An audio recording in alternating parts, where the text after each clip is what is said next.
Tá, tá, fechou. Então, bora lá. Então tá, boa noite. Eu sou o Isaac do grupo 14 e a gente vai apresentar o nosso trabalho. E o tema é Sistema de Detecção e Classificação de Sinalização de Tráfego para Veículos Autônomos. O grupo é composto por eu, Isaac, pelo Igor e pelo Luiz Fernando. Pode passar? Então, começando pela introdução, a automação de veículos ela tem impulsionado o uso da visão computacional para interpretar sinais de trânsito. E ela também desempenha um papel essencial tanto na direção autônoma quanto em sistemas de assistência ao motorista.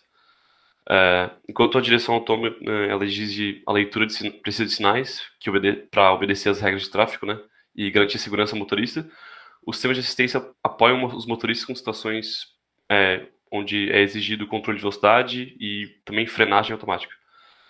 Entretanto, um dos grandes desafios no nosso país, no Brasil, é a falta de datasets que representem adequadamente as particularidades das normas de trânsito estabelecidas pelo CONTRAN, já que a maioria dos bancos de dados que existem atualmente, eles são baseados em sinais de outros países e eles ignoram aspectos característicos, como, por exemplo, mensagem em português e simbologias específicas do nosso país.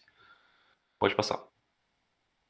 Então, agora falando sobre o desenvolvimento, para abordar esse problema, a gente teve duas técnicas empregadas. A primeira foi a detecção de bordas. A gente acabou focando a gente foca em imagens geométricas e de contraste, né, para realmente detectar a placa. Ela é mais leve em termos computacionais e eficiente com dados limitados. E a gente também teve abordagem com Deep Learning, que a gente usou o YOLO, e ela é baseada em redes neurais convolucionais, e ela é muito boa em casos complexos, como objetos sobrepostos e uma iluminação variável, mas ela também requer maior capacidade computacional e datasets mais robustos, né, com mais dados. Pode passar. E o dataset que a gente utilizou, ele é de origem com várias estradas brasileiras, né, com várias fotos de estradas brasileiras, então são cenários bem diversos, como por exemplo esse aí da foto ao lado, que é com bastante vegetação.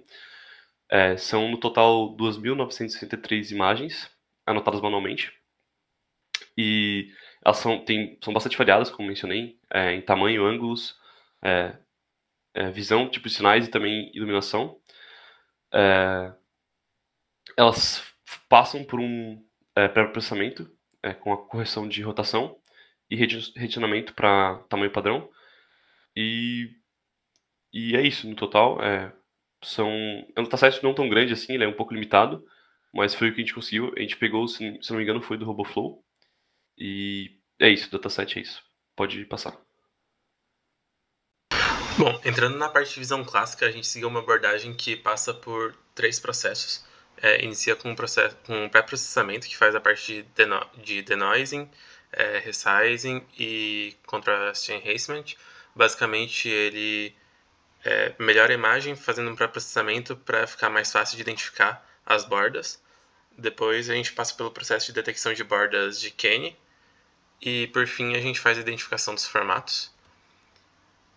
Depois do processamento e da detecção de bordas, a gente chegou em imagens nesse padrão, em que a gente consegue perceber que tem um destaque nas placas, tendo a detecção de bordas de maneira relativamente eficiente. Porém, as placas ficam perdidas dentro de todo o contexto da imagem, uma vez que as imagens elas são bem abertas, não são focadas na placa em si, e isso dificulta bastante a detecção do formato da placa no final. Então, antes de todo esse processamento, num fluxo ideal, a gente teria a identificação da placa para fazer a análise de bordas em cima dela. Então, o fluxo ficaria com carregar a imagem, identificar a placa dentro do contexto da imagem e depois começar o processamento, pré-processamento, a detecção de bordas com Kenny e depois a shape detection e a classificação das placas.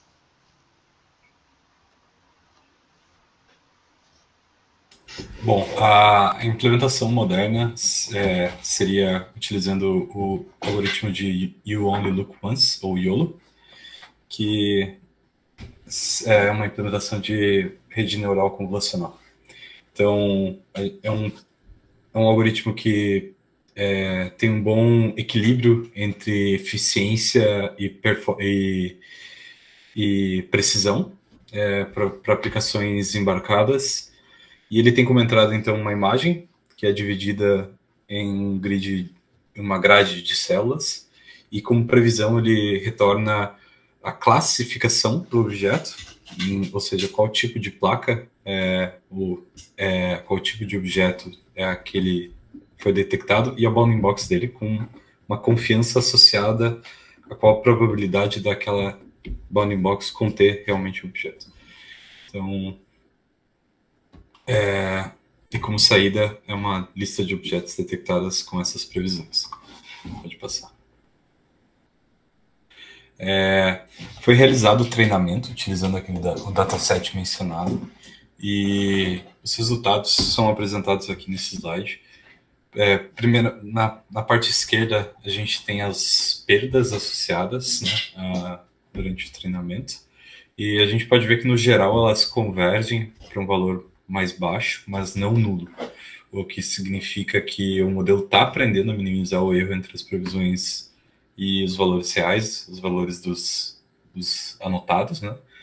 Mas ainda há espaço para melhoria, provavelmente devido a algum desequilíbrio no dataset.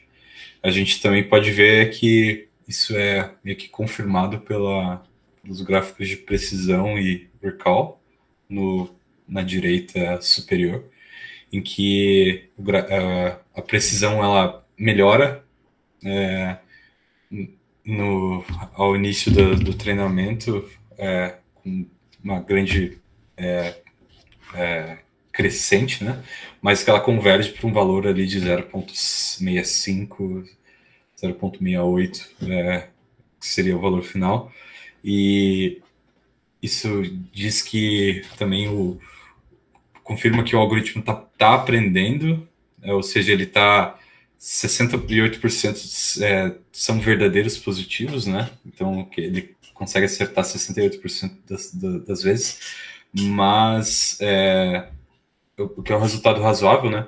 Mas o recall de 0,25% ele mostra que o modelo está identificando corretamente só 25% dos verdadeiros positivos, o que ou seja, tem muito exemplo positivo sendo perdido. Isso também pode ser atribuído a um desequilíbrio de classes que eu trago no próximo slide. Então, no diagrama da direita, a gente pode ver que existem muito mais instâncias, né? Certas classes estão ocorrendo muito mais vezes do que outras no dataset. Isso acaba fazendo com que haja um desequilíbrio no treinamento, fazendo com que o modelo seja muito enviesado em favor dessas classes majoritárias, né? E acaba resultando num desempenho inferior para as classes minoritárias, né? Então, é necessário uma técnica de oversampling para oversampling para as classes minoritárias e undersampling para as classes majoritárias, ou técnicas de data augmentation, por exemplo, poderiam ser aplicadas. Pode continuar. Então aqui eu trago um resultado do que seria o dado anotado à esquerda e o dado previsto com a previsão do algoritmo, ou o que o algoritmo tentou identificar. E a gente pode ver que, em alguns casos, o algoritmo acertou, mas também a gente vê exemplos de falsos positivos e falsos negativos ali. Por exemplo, existe uma classe que, inclusive, é majoritária, que ela acaba sendo detectada duplamente, e tem também exemplos em que o algoritmo não foi capaz de detectar a placa. Pode continuar. Então, só um resumo. Precisão de 0,68 foi bom em prever corretamente os positivos. E o recall de 0,25 mostra uma falha em detectar alguns exemplos. E que existe esse desequilíbrio de classes que afeta significativamente o desempenho. Então, existe alguns ajustes que devem ser feitos no treinamento, aplicando as técnicas mencionadas de oversampling, undersampling e data augmentation, e também ajustar os parâmetros da rede e o limiar de decisão do modelo. Continua. Como conclusão, a gente trouxe aqui, então, duas abordagens para resolver o problema, né? O algoritmo de detecção de bordas Kenny acabou se mostrando limitado em cenários visuais complexos, né? Em que existe um alto nível de ruído, digamos assim, nas imagens, e o YOLO apresentou melhor desempenho, mas foi muito sensível à qualidade e ao dataset, de certa forma, limitado, tanto pelo número de imagens quanto pelo viés de classes.